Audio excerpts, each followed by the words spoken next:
Oh my god, this is like my 10th anniversary of MAGFest. Wow. I didn't even freaking think about it until right now. Wow, you've been here a lot longer than I have, definitely.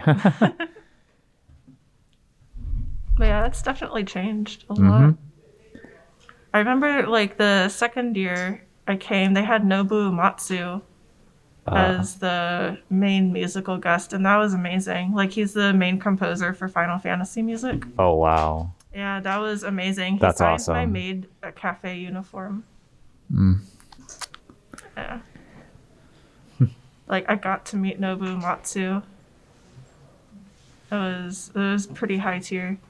I remember that even post-concussion, because it happened before I had my concussion. I still remember meeting Nobuo Matsu. That guy is, like, iconic. Oh, yeah. I don't even like Final Fantasy. You would definitely remember someone like that. Yeah. That famous, you know. Oh, yeah. So Yeah. I'm stupid. I forgot to bring my balls with me.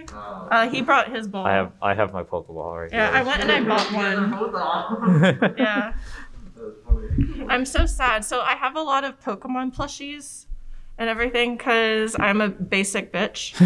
And like, I was looking for a fighting Pokemon, and I'm like, I have a life-size Gengar and Jigglypuff, but I don't, and a Ditto, but like, I don't have like any fighting type Pokemon plushies, and I was disappointed in myself.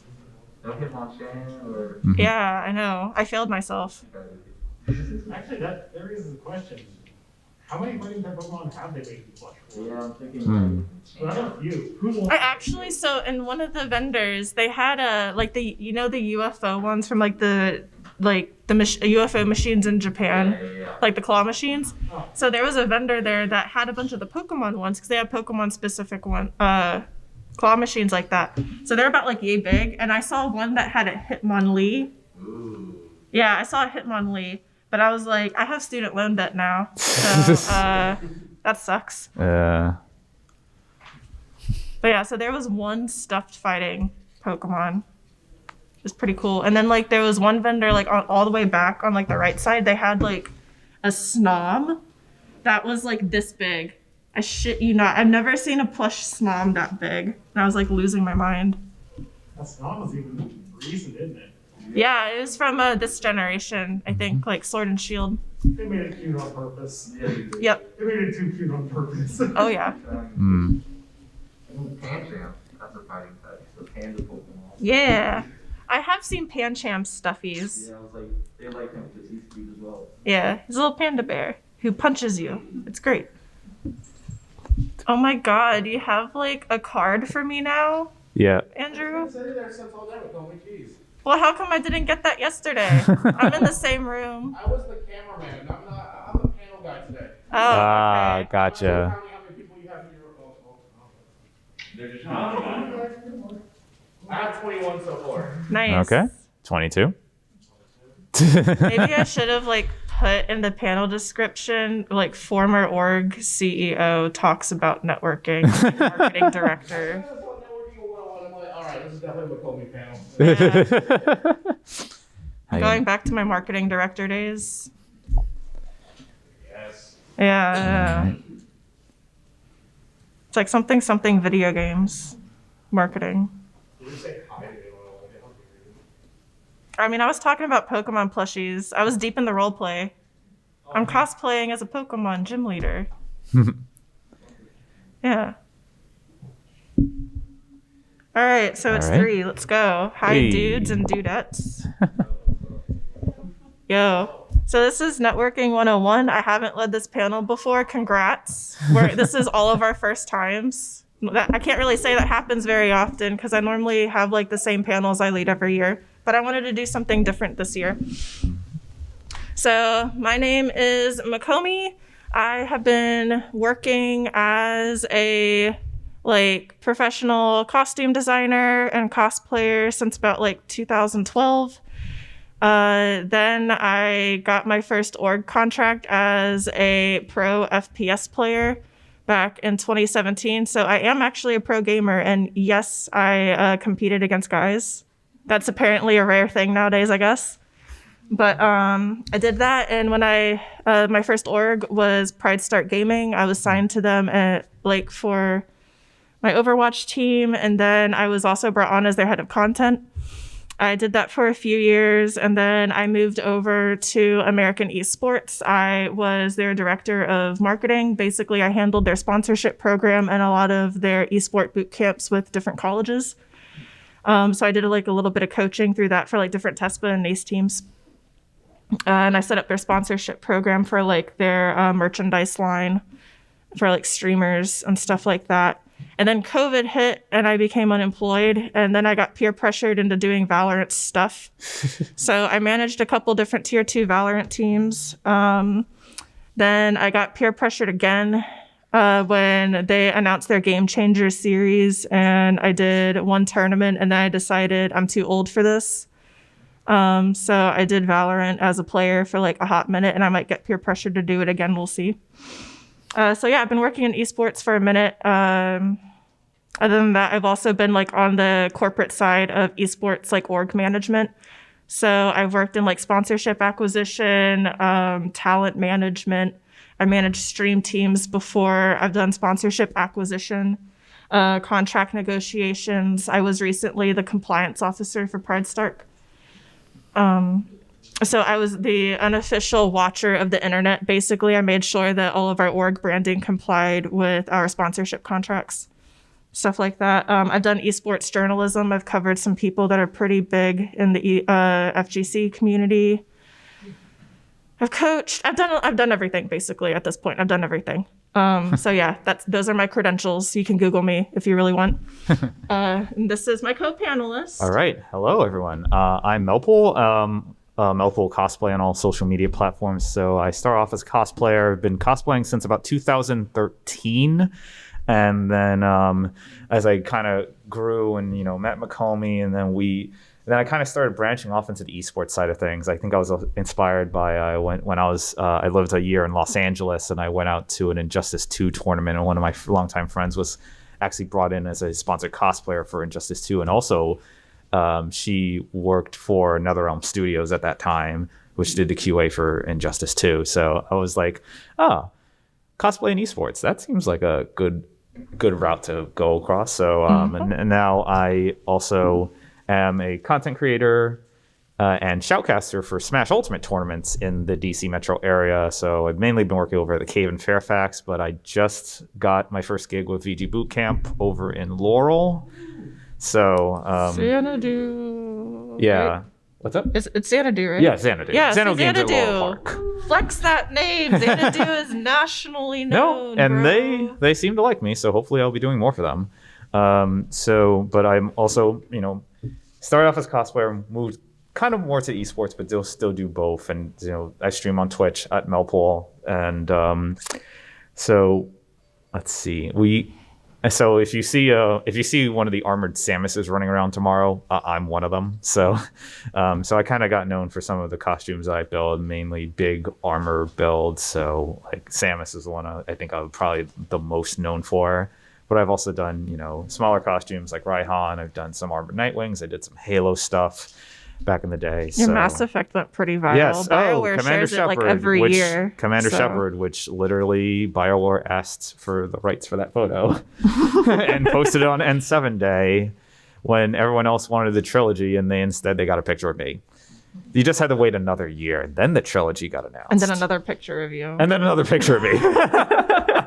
So I've kind of gotten, I guess, nationally, maybe even internationally known for some of my cosplay work. So but yeah, so I kind of become like a cosplayer, but also dip my way into the realm of esports. Also, I am for some reason really good at Mario Kart, and I have won Mario Kart tournaments. Yeah, it is so it's so random. Like when I was talking about him joining like the org stream team, I was like, "So what do you want to do?" And he's like, "Oh, well, I'm actually really good at Mario Kart," and I'm like, there's an esport for that?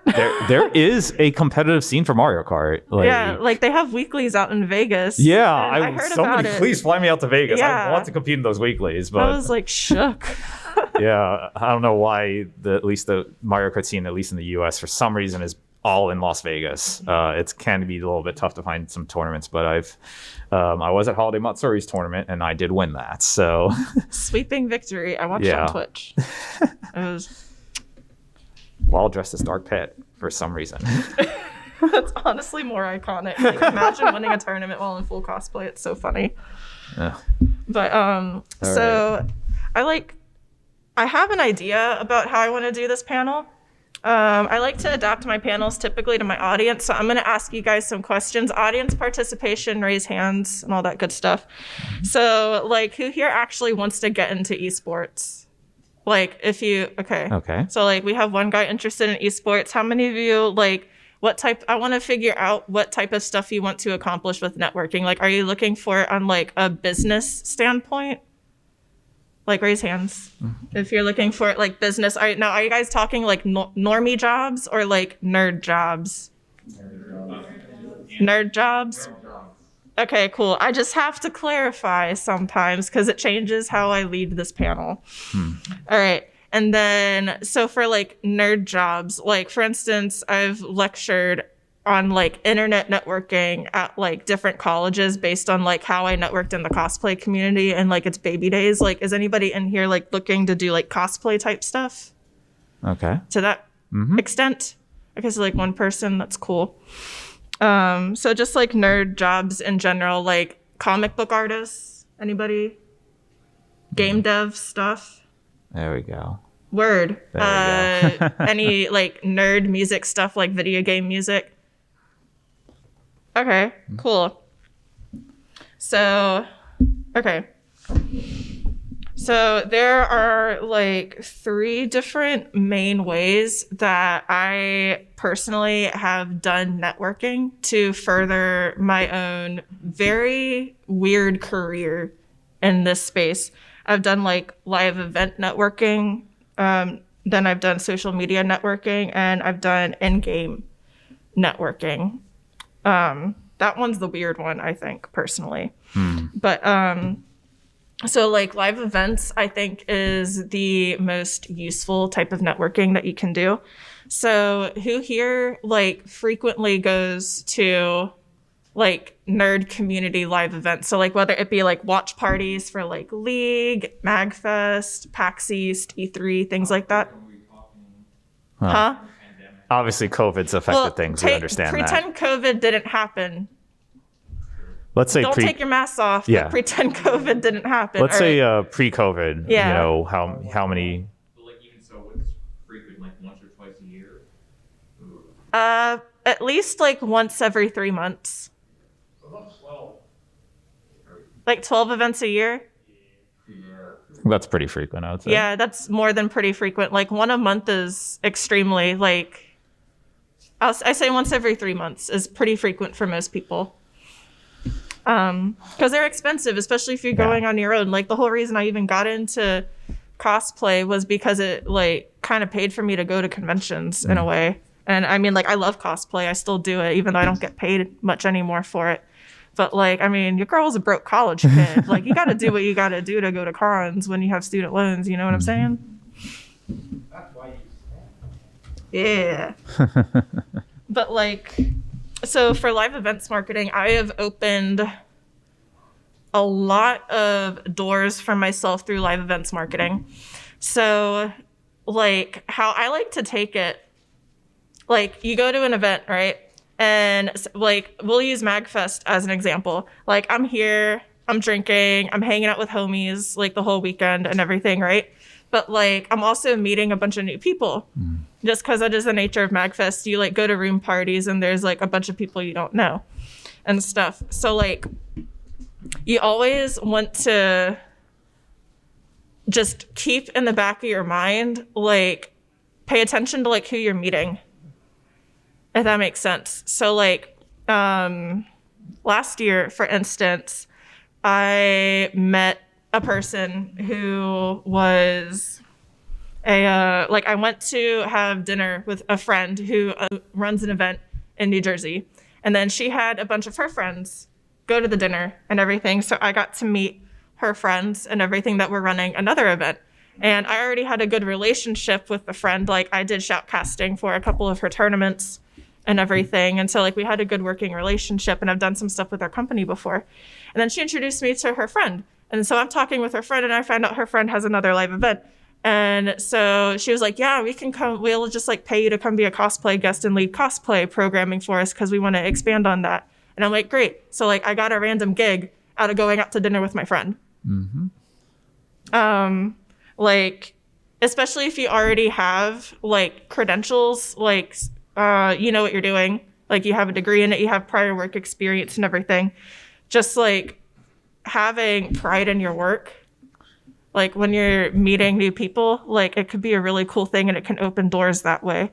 My first ever esports sponsorship was because I met a random dude at Animazement, and he came up to the booth that I was booth babing for, and we were just talking, and he said that he was tired and asked if he could sit at my booth. And I'm like, sure, I don't know who you are, but we got a spare seat.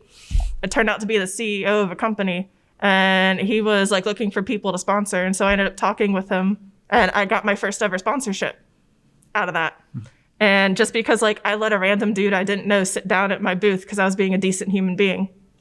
And I ended up getting like an entire, like I got my first gaming PC out of that. Like I got an entire streaming setup out of that. I got my first ever design job as a costume designer out of that too, because he sponsored me like as a gamer and also as a cosplayer and costume designer.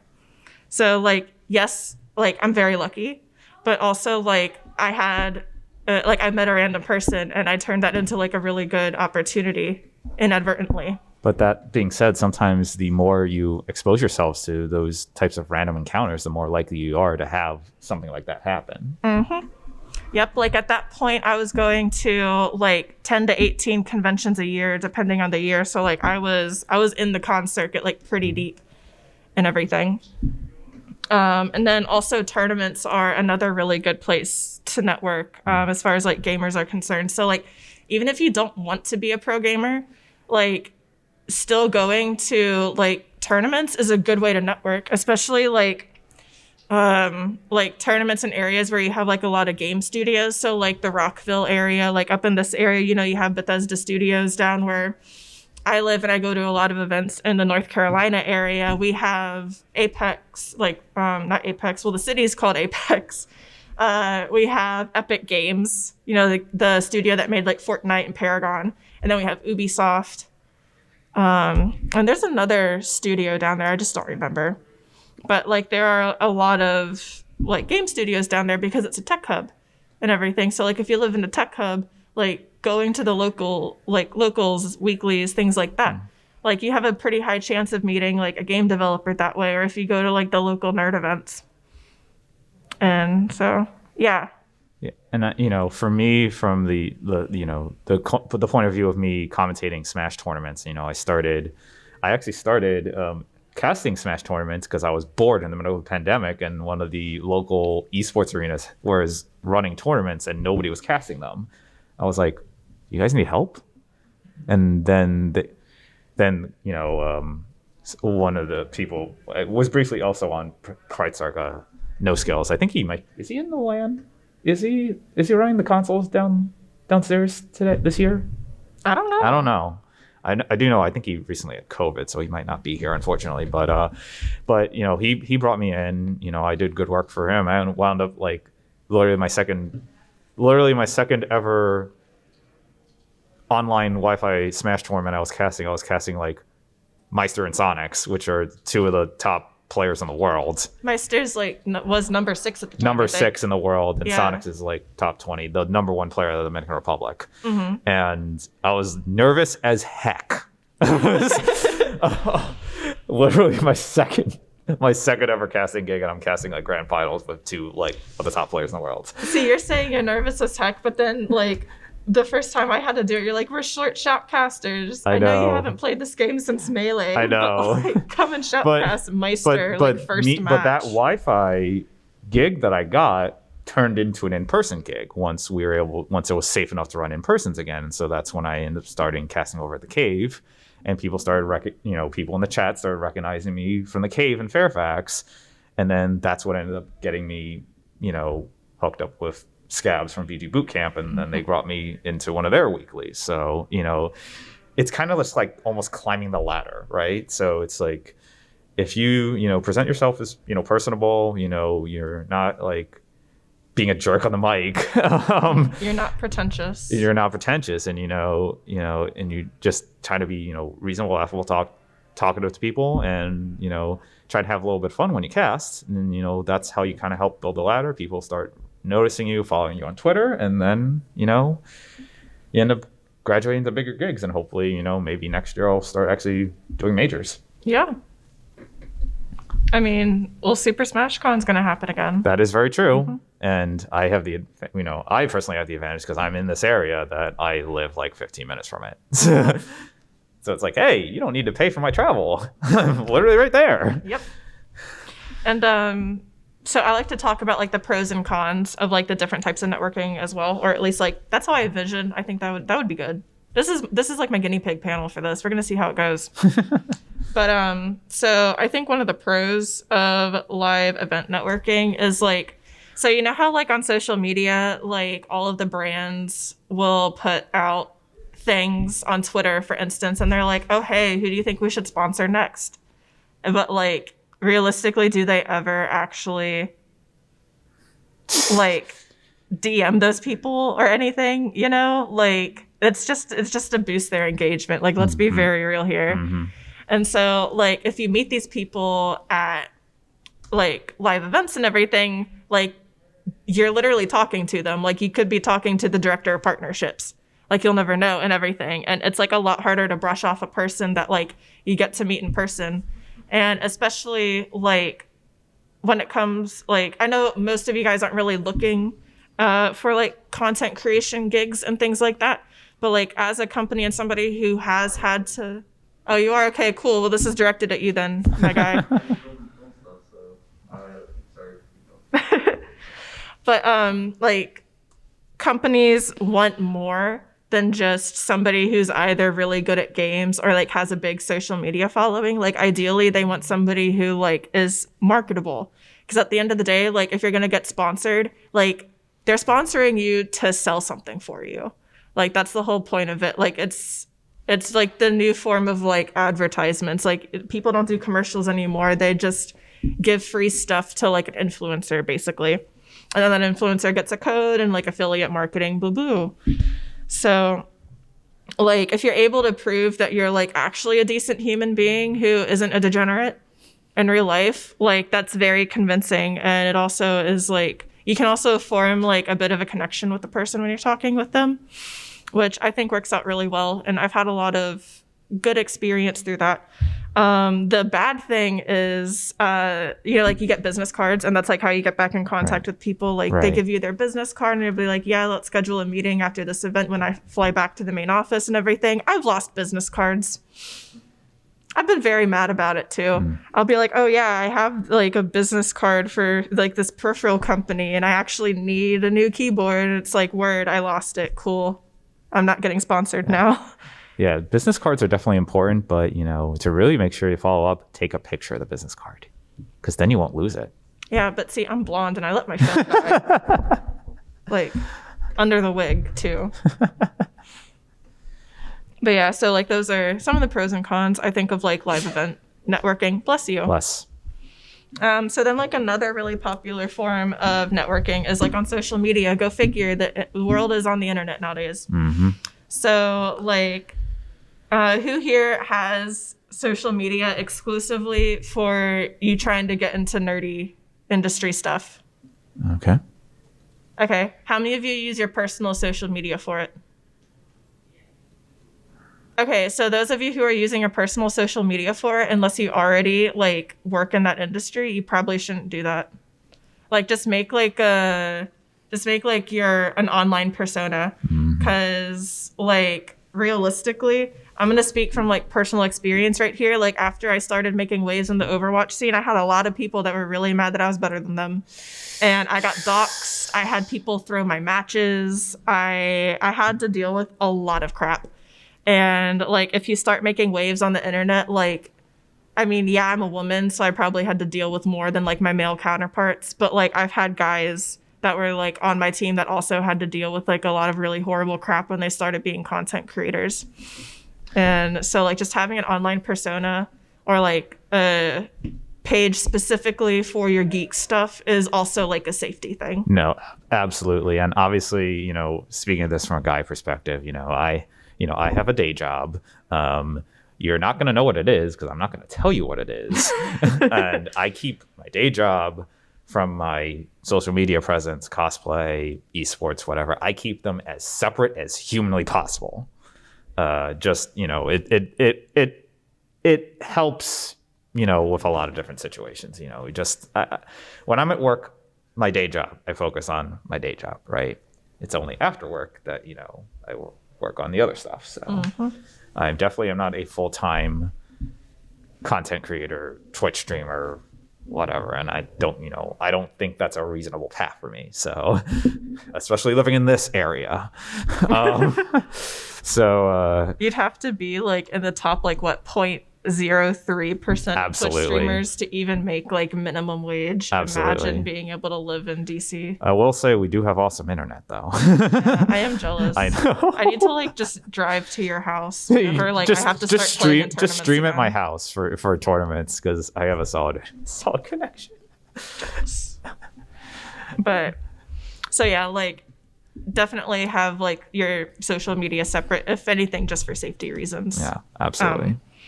But like, what are some of the main social medias that you guys have? So like, I'm a boomer, and I started my social media stuff on DeviantArt as a cosplayer. Well, not that far back. And like World Cosplay and cosplay.com. And then like a year or two into it, about like 2 years into it, I made like a Facebook page and everything. So like, who here is a boomer and they started on Facebook or like DeviantArt? Yeah. Anybody? Well, yes. I was Facebook, not DeviantArt. I feel less old now, even though you're older than me. And then like Instagram. Yeah. All right. How many of you have Twitters? Yes. Good job. Yes. Okay, so for like gaming industry, Twitter is like the most important. So like good on you guys. Mm-hmm. You can do a lot of random networking on Twitter. Like, I don't utilize it as much as I should. This is probably a you conversation. Yeah. So, the photographer who works with us in their studio, they found me on Twitter.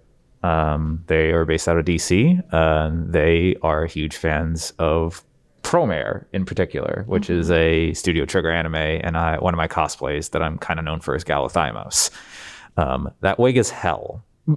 Anyway, so they had followed my Twitter because they'd seen one of the posts of I've just finished my Galathymos, and they found it, and they're like, I want to shoot your Galathymos. And I'm like, I looked at their profile. I'm like, okay, they're POC. They work with a lot of BIPOC. I'm like, okay, I respect that. And I'm like, and they're somewhat close to me. I'm like, okay, let's DM. We'll set up a shoot.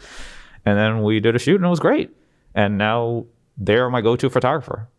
And they just found me on Twitter. Their studio is nice too. Like no cap. I went there and I was like, ooh. Yeah. This is cool. But yeah, like you can do cool stuff like that on Twitter. I'm trying to think. So from the cosplay side of things, Twitter isn't as prevalent as, say, Instagram, but it's getting more prevalent because of Instagram being dumb. Cheeks. I wouldn't use those terms, but yeah, dumb.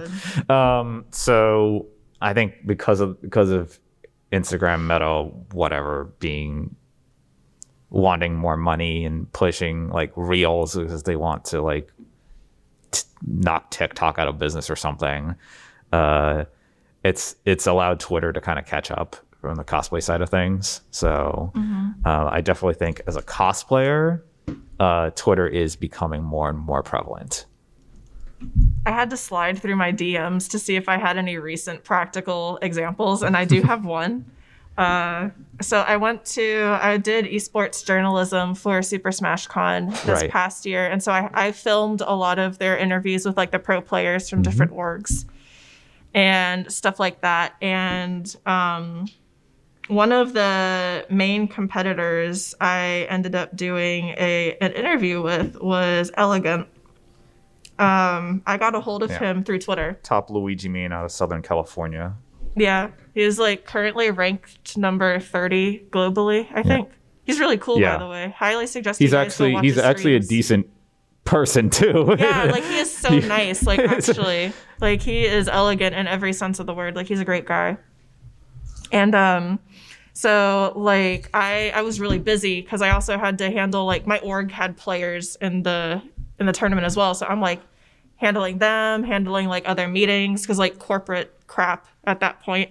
And then like also doing like the esports journalism and like doing the cosplay stuff for the event because I also like headed up their cosplay stuff that they did for the tournament. And so like I like ran into him in the hallway and I'm like, yo, can I interview you for like their YouTube recap and everything? And he's like, yeah, just hit me up on Twitter. And so like I had to like bug him on Twitter in order for us to be able to actually like sit down and get it done. And I had to do that with like most other people.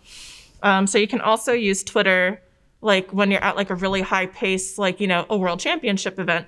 Like you can use Twitter as a means of getting a hold of people as well. Like if you see somebody, like I said, I saw one of the top players in the world. I'm like, yeah, I want to interview you. And like that's how we were able to make it work, like through Twitter. So that's pretty useful. And then I've also done the same thing with like different photographers and stuff back when I cosplayed a lot more. Should I say the Larry Lur story If you from want, Hallmat? go for it. So yeah, it's random encounter. So I was at Holiday Matsuri, which is down in Orlando, Florida. I was in Florida at the time because my parents happen to live in Tampa. So I'm usually okay. That's a nice con to attend. So just gonna fly down to Orlando and then I'm with my family for Christmas. Works out nice, right? So there was a booth there that had like a Smash setup, and I was like, okay, well, I have my GameCube controller on my back, so let's see. I didn't see who I was playing against, and playing against this K. Rool, and he's like destroying me, like immediately 3-stocked me, and I'm like, who the heck am I playing against? And then I noticed the hair. I'm like, oh god, it's Larry Lur, who's like number 2 ranked player, I think, in Southern California, and has been. I didn't recognize him immediately because he was playing K. Rool, and he normally plays like Wolf.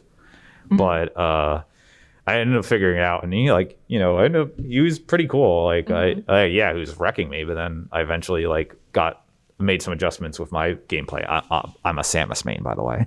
Sorry, but then he gave me some tips, and I ended up playing him a couple more times. I ended up taking a few stocks off him, so I was like, okay, well, I'm not going pro in Smash, but it still helps me from a commentary standpoint, right? Learning these types of techniques and how good his micro spacing was. But that's what separates the pros from like your regional top players. That's what gets you to the next level. So that was really good for me from a commentary standpoint, but it was also good for me from a networking standpoint because okay, now he knows. I explained to him, hey, I'm a caster in MDVA, so I might see him around again, and then so maybe SmashCon next year, and we'll say hi. Yeah. And then so I came up with like a little skeleton outline while I was driving up here yesterday, and I have another bullet point here for like Liquipedia. But since most of you guys aren't really interested in doing like the pro player route, I don't really feel like Liquipedia is like too useful.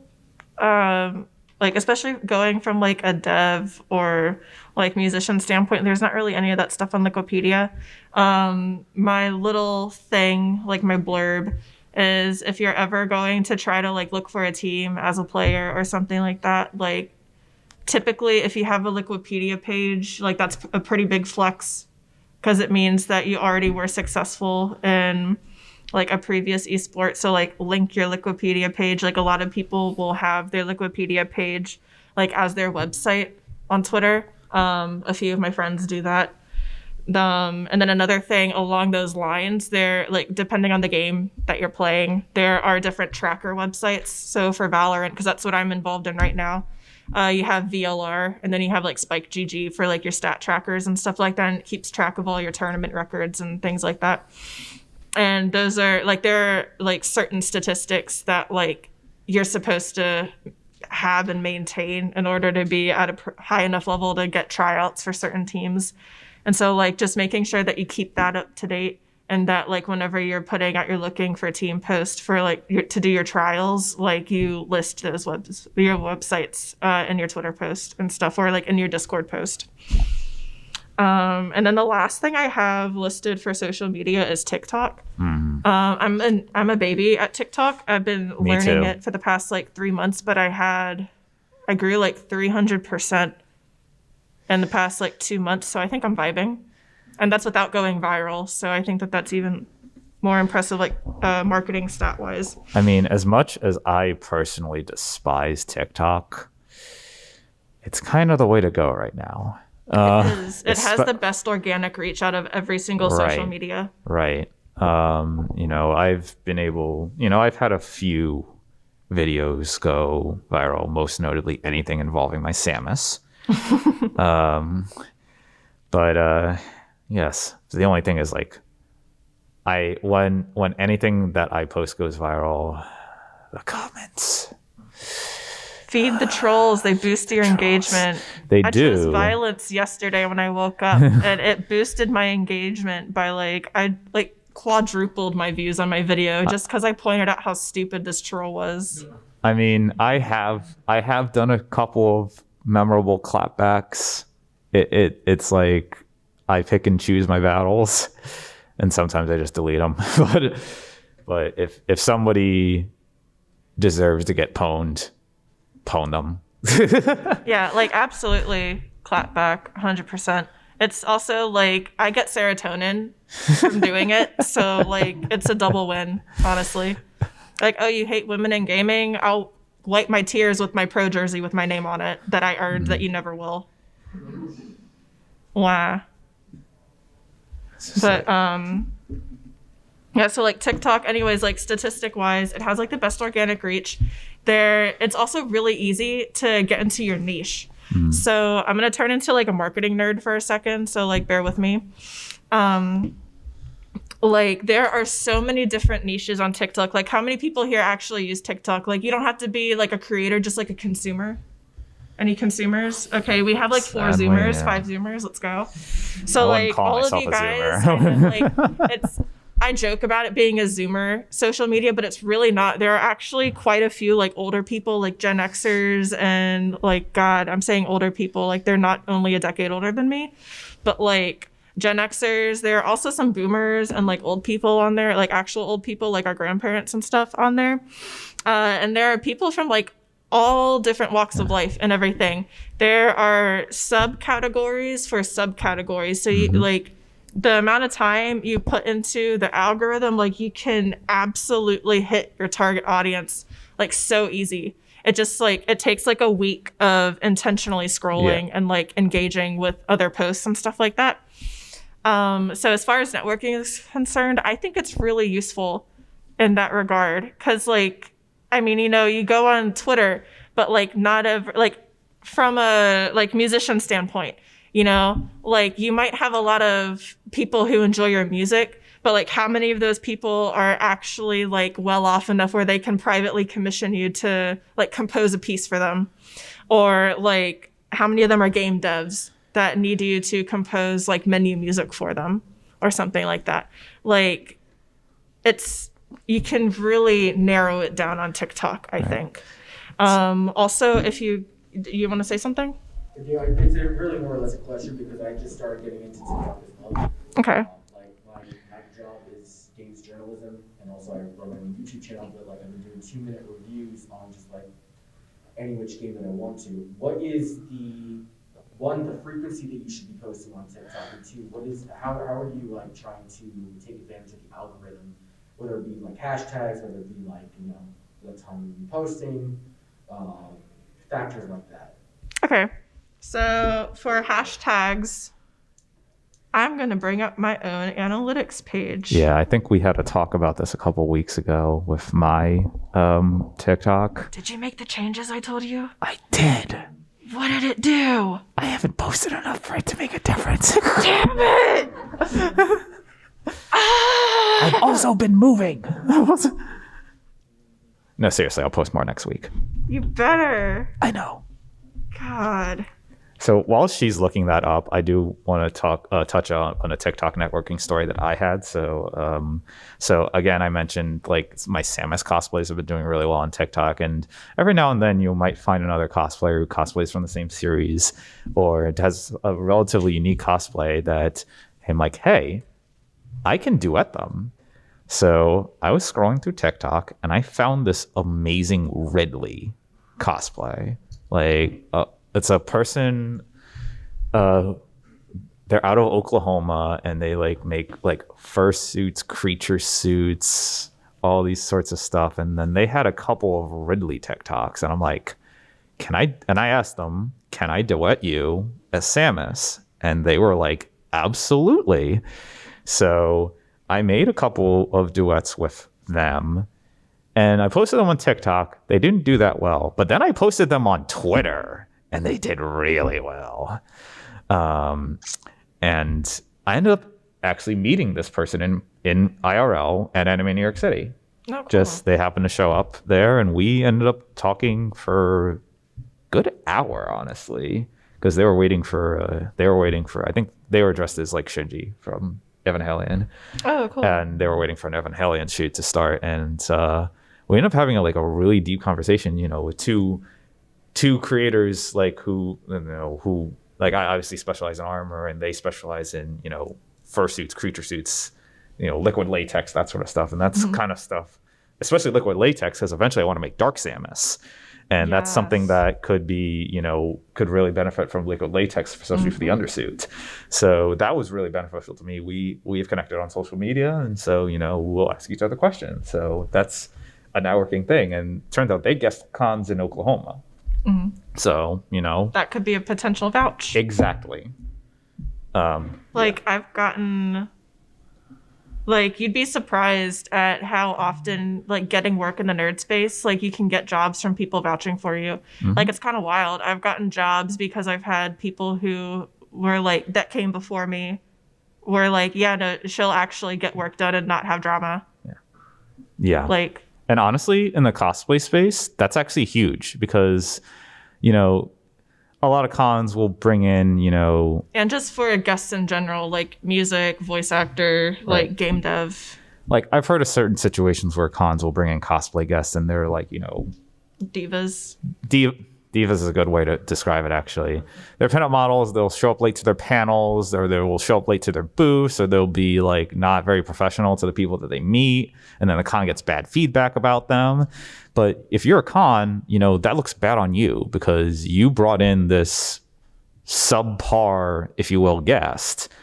So if you have, people in the industry vouch for you that, hey, this person shows up to their panels on time, this person, is very engaging with their audience and knows what they're talking about, then you'll continue to get brought back by that con, and that'll expose you to even more cons. Yep. And it also looks better because a lot of people that are one and done type thing, that kind of raises a question because I've always been invited back to conventions I've guested at. Right. And it would be well, why didn't they invite you back? Because a lot of the times staff like to stick with the people that they're familiar with, and the same thing for different companies too, for commissions. Back when I did costuming business and everything, I had a lot of repeat customers, and then they'd tell their friends that were looking for private commissions, about my stuff. So that could be applicable for musicians in the audience and everything like that principle as well. But anyways, I got my analytics up. So you've probably seen all the things that show up on your For You page where it's post 3 times a day. That's true. You can do that. I suggest posting 3 times a day. It doesn't really matter when you specifically do it. A lot of it is determined by when your followers are online the most. So if you go to your analytics page, if you scroll down, it shows follower activity in hours. Yeah, go for it. That's fine. But you can see when the majority of your followers are active, and when it starts, right before it starts peaking. So I typically don't post before 11 a.m. But this is also I'm in the Valorant scene, so it's going to vary depending on what community you're a part of. But like I typically do my posts between 11 to 7 p.m. Well, Eastern. 11 p.m. Could 8 p.m. Pacific. Yeah. And so you want to make sure you do that. And then hashtags are super important. Like one of the biggest things I've seen people do that is a huge mistake, unless you have like a minimum of 500,000 followers, do not touch a hashtag that has over 3 million views. Cause like it's like putting a drop into a bucket. Like there's just so much content in there that you're going to be competing with. And it's like everybody uses hashtag FYP. I'm like, who do you think you are? No, Nobody's gonna watch no. this. Like, I don't do that. I use smaller hashtags. Like most of my hashtags that I use have like I do a couple thousand sometimes. Like if they're really funny and unique hashtags, I'll do a couple thousand, and then I'll go up to like multiple 100K. Like 300,000, I think is like the best number personally for like the number of views for a hashtag. Another thing that you can start doing that I've been doing, I will bring it up and I will show you because it's kind of incredible. So for full disclosure, I have 859 followers and 18.4K likes. So none of my stuff has gone viral. Like all of this has been from like the past like 2 months of paying attention to my analytics and making appropriate adjustments. I consistently have a 10% growth rate every week. That is a pretty good metric as far as like social media marketing is concerned. Like always having a 10% growth rate is actually pretty clutch. Most people don't have that. But anyways, so one of the things you can do is you can create your own hashtag within your subgenre. So I'm in the Valorant community. Does anybody know anything about Valorant? I know it's first-person shooters. Okay, has anybody here played CSGO? Yes. Y'all know what a rat is? No. Where you like a move? No, like, oh man, this person's such a rat. Oh no, you guys don't know. It's the a-hole that'll like kill you from behind. Or like they hide and then they like attack you while you're fighting the rest of the team and they stab you in the back, like sometimes literally. So I'm a rat. Hello, my name is Makomi. I identify as a sewer rat. Thank you. It's a viable strategy. Thank you. But so I have a lot of rat content because I main the role in Valorant. That is like the person that does that. It happened on accident. I just found out I was good at it. So I noticed that there weren't any good rat hashtags for Valorant. And I'm like, that's a shame. Let's change that. So I made the hashtag Valorant Rat Strats a few weeks ago. I bet there's people posting on that, like their background. Yes. Mm-hmm. And I built it up and everything. But because I'm the main person that built it up, a lot of my videos pop up. So like if you come here, like, oh, hey, let's see, Brandon Chen 711 is now using my hashtag and he has 28.1 thousand likes on his video. Let's go, bro. All right. So like, but most of the videos are mine. So like if you go and you look up Valorant Rat Strats, like so many of them are like my videos and everything. So it's been boosting my engagement by a bunch. Like it takes a few weeks, you know, especially if you're a smaller, like I'm a small creator on TikTok because I'm a baby. But like that's a really good way to grow your channel is by like creating your own hashtag. Because like then like when you're using those bigger hashtags, your hashtag gets like a view and everything. And then you can grow something cool like that. Right on. Yeah. And it's something that like a lot of people wouldn't think about. But that's something cool that you can do, I think. And then like also a lot of people on TikTok are open to collaborations. Mm-hmm. Like I put out a thing where I was like, hey, I need more people to play Valorant with because all my homies ditched me for Apex Legends. And I got a bunch of new people to queue with off of that. And then like we do content nights sometimes where we just do degen crap on Smurfs, and it's cool. So like I think that you can do a lot of cool networking from TikTok as well. And then like the last type of networking that I have listed here, and by I mean he wrote down for me while I drove, is like in-game and like Discord networking. So this one is mainly geared towards people who want to be pro gamers. I mean, you can do in-game networking because like you never know who you're gonna play video games with, especially in ranked. Like I met so many random people playing ranked. Like one time I queued into a stack of neurosurgeons. What? And I was like, yeah, no, like when I was in yeah, like they were just like a stack of like research neurosurgeons, and I'm like, what? And so I made friends with them in Discord afterwards. Wow. Like we ended up queuing together for like a couple months and stuff. And then like I met a guy that works for the FBI. Yeah. No, Yes. I mean I didn't out his gamer tag or anything. It's chill. But like I met another guy who's a rocket scientist. I met people who were pro gamers in other games. I met like college professors. Like you meet a lot of really random people in ranked and stuff, and you never know. Like I'm trying to think if I've actually like done anything with anybody that because I've had work since I've always been doing Valorant, so like I haven't really had to use my network for anything. You know what I mean? But like you can meet really cool people. Yeah.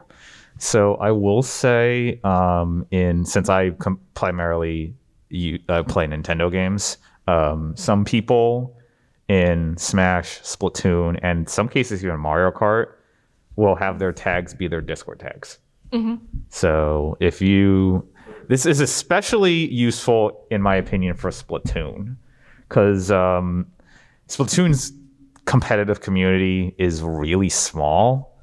And so like if somebody's looking for players and you get matched in a high level lobby with a particular Splatoon player and they really like you, like you're covering their back and they're covering your back, they might add you afterwards and be like, hey, you're a good teammate, and maybe we can have you on our team. Mm-hmm. Also, for like a lot of the games, like Riot games, for instance, their devs actually play their game. Right. I haven't run into any Riot devs personally, but like one of my coworkers, like he queues up with a lot of devs pretty frequently and stuff. So like that could be an interesting thing. Like if you happen to hit the jackpot and queue into one. Mm-hmm. And then like Discord is especially good for networking, especially on like the free agent scene for esports. So like realistically speaking, like if you're gonna get contacted by like a tier one org or something like that, like it's not going to be through Discord, but like they're gonna go through like your agent and stuff like that. But for like people that are just getting started as players and stuff, like a lot of esports or like games that have competitive esports side, they have like professional only Discord servers. They're called like pro cords. Basically, like I'm in the pro cord for basically every single FPS game at this point. And like that's how a lot of people go about finding like scrimmages. They find out about tournament postings. They find like looking for team. They find their staff, things like that through there. Game developers also sometimes will put like job listings in there. And my own personal server, because I get hit up for jobs quite a bit that like I can't take. And so like I'll post like, hey, there's this job opening from this company that like I'm close with. Like if you like these are the qualifications you need and everything. And like I'll post things like that in my own Discord for people because I have a lot of hopefuls in there. So I could actually touch on Discord and its networking capability from the cosplay side of things as well. So I've actually found Discord enormously helpful for me from the cosplay side of things, especially during the pandemic. So obviously when the pandemic started, everyone started streaming. Everyone went to Twitch. Everyone, because you couldn't leave your house. So everyone started buying mics, buying cameras, and everyone started streaming on Twitch. So I was the same way. You know, I was like, okay, well, I have this, I have my Twitch set up. I gotta keep, you know, pushing some stuff out. So I'd have Mario Kart streams, I had creative streams, and eventually I'd find, you know, I'd pick up some followers, and then I started my own personal Discord for my Twitch community. But then I also started joining my friends' Twitch communities through their Discords. And through that, you know, I started meeting people who then found my Instagram, and then we started like talking about, I like your stuff, and I happen to head the cosplay department at Techo. So, you know, that is suddenly opened me up to some cosplay appearances. And then there's one other Discord that I joined over the pandemic that was absolutely clutch. It's so over the pandemic, a cosplay championship started called the Ultimate Online Cosplay Championship. It was developed by a clothing designer in Texas as a way to like kind of unite the creative cosplay community over the pandemic when we couldn't do cons in person. So they assembled the best judges you could possibly find. And since, you know, everyone had all this time on their hands, people were just making these insane costumes, and I submitted it into I submitted my entry, which was if you're familiar with the Monster Hunter series, a Stalos armor. I did not make finalist. That's okay. Which is wild if you think about it, because it lit up and everything too. Yeah, I had like light up monstrous wings on my back, and I could like barely move. It was like, but despite that, you know, that costume that I made got so much attention in that Discord because they had a work in progress channel that I continuously posted my progress, and then like, ooh, and of course my costume was like, ooh, cool, all these pretty lights. So I ended up befriending this one particular cosplayer out of Seattle. Their name is Air Bubbles, and they made this stunning Tamatoa dress from Moana, I believe, the Disney movie. And they had this like ball gown dress, and it was embedded with all these LED light strips, and they all changed colors, and That's she could cool. control over her hands. She didn't make finals either, and she was so upset. But it was, but at the same time, it was like we were able to network. And she asked me like questions about, you know, how do you keep your wits during such high stakes competitions? Mm-hmm. And so, you know, we had a long talk on her Twitch streams because she's West Coast, so she usually streams like 10 or 11 p.m. our time, Eastern time. So I'd be in her stream, we'd be talking, you know, about, you know, both of our competition experiences and about LEDs, and then she was like, hey, you know, I might have an opportunity to bring you out to the West Coast to talk about this for a con in person. So, you know, through Discord, I have potential opportunities to guest cons in Pittsburgh, although I can't guarantee that one's going to happen, and, you know, one out in the West Coast. And so, again, through I'll also mention that Ultimate Online Cosplay Championship ended up turning into an in-person Cosplay Championship at Holiday Mont Surrey in Florida, which I happened to be going to anyway. So then all those judges that I had talked with online, I was now able to talk to in person.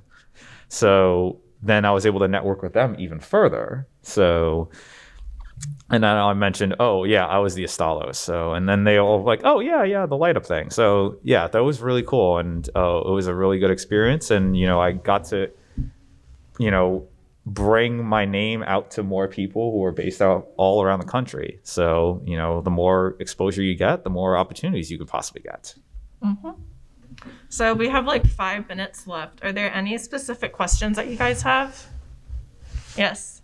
So this is mostly like regarding Twitch networking. Like, how do you network like very intentionally? Like, you say you join all these communities, you join all these Discords. Like, there's so many different places that you can be, and how do you choose the ones that you feel like are going to be the most beneficial to you? So what I do is I go to people's stream who have. Do you know what Silly Gnome is? Okay, that's a Twitch analytic platform. It's what all of the brands and like talent agencies use to like measure Twitch metrics for people. So that's something that you should look into. But it also, Social Blade? huh? Is that similar to Social Blade? Yeah, it is. It's just like it's only for Twitch though. But something really cool it does is it'll list out people who have like it lists people by like their CCVs or like concurrent viewers. And typically what I like to do when I'm in network mode, I don't really network for Twitch just because I don't actively try to monetize my Twitch as much as I should because I'm lazy. But you want to network with people who are like one CCV level higher than you. So like say you average like 10 viewers or something like that. You want to network with or like intentionally go to somebody's stream. One, they have to stream the same like game as you.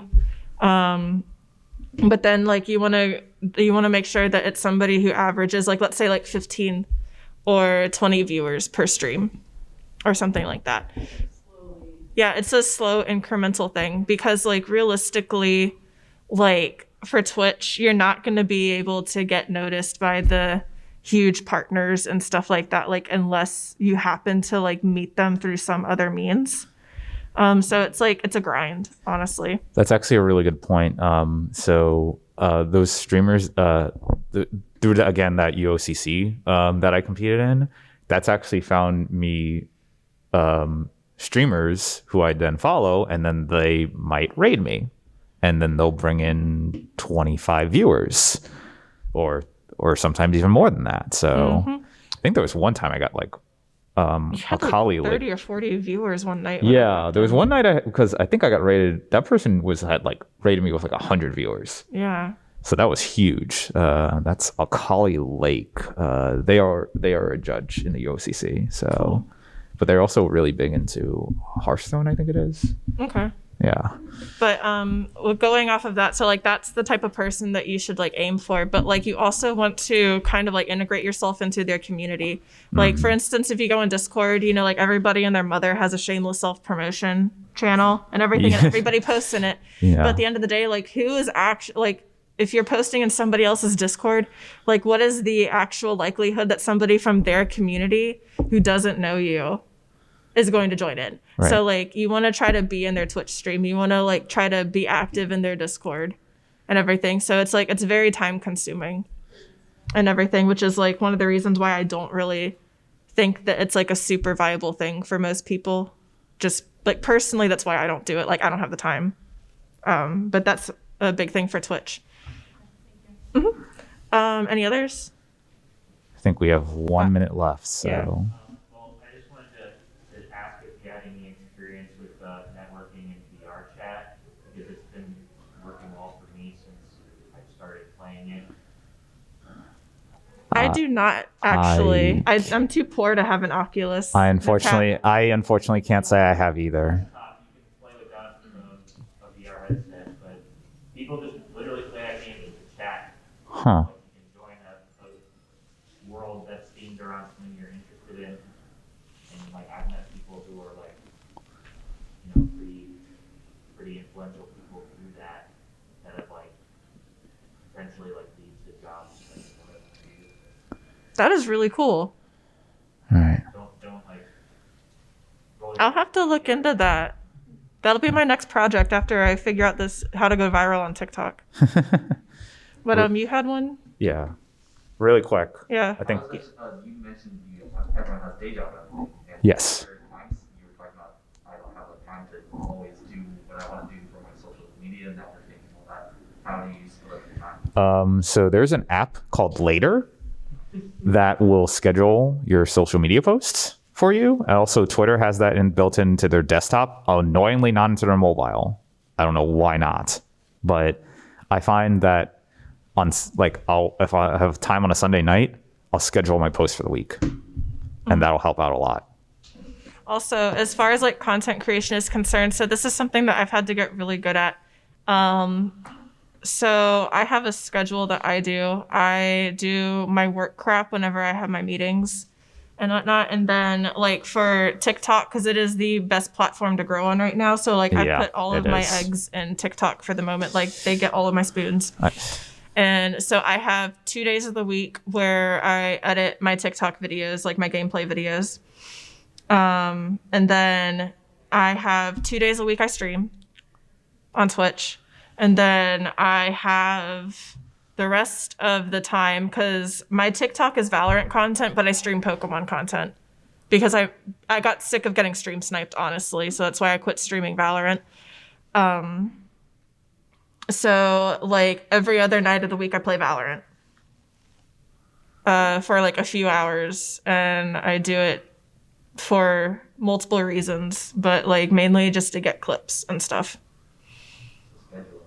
Yeah, and then like I do like my like house, like, you know, I take care of the apartment, and then like I pick my kid up from school and I take him to school and make sure he has nutritious foods and all that good stuff, and I spend time with him and help him with homework. So yeah, my time has to be very rigid. When I'm in pro gamer mode, like tournament mode and everything, it becomes even more rigid. I had to turn practice into I had that very rigid. I have more freedom now that I'm retired for the moment. But it's more rigid the more you take on. But yeah, it's also like really hard to stay motivated. That's why like I suggest not streaming more than 2 nights a week. Yeah. Because it's a pretty big time suck, and unless you're making enough on there to have like supplemental income, it's really kind of a waste of your time, honestly. So I like putting my time into other social media platforms personally. Yeah. I think. We went over by a few minutes. Is it? Yo, Andrew, when's the next panel? 4:30? Cool. Do we have any more questions before I call it? Yes. Like being in the cosplay community, something I've been running into is, you know, you said you got a whole bunch of cosplay and you got different cosplay sets. It never leads to cosplay set tripping, which I'm just saying, like, for you, like, how do you maneuver when you have like other cosplayers that's trying to do the same thing as you? And what I find a lot of times, they'll like see you, and for whatever reason, they may not like you, and they might have a little more clout or pull in that type of industry, and like kind of go out of the way to kind of, you know, like drama like that. Have you ever experienced anything like that before? Drama with cosplay. Yeah. Do you see my face right now? I know I got a mask on. You see my face right now? How do you deal with that? People know better than to start drama with me, so like Oh boy, I could make a whole panel just on answering that question.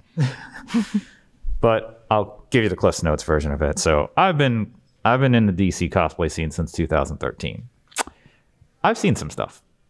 I'm pretty sure I've been intentionally ranked lower in costume contests locally. Because of one of the judges didn't like me for whatever reason.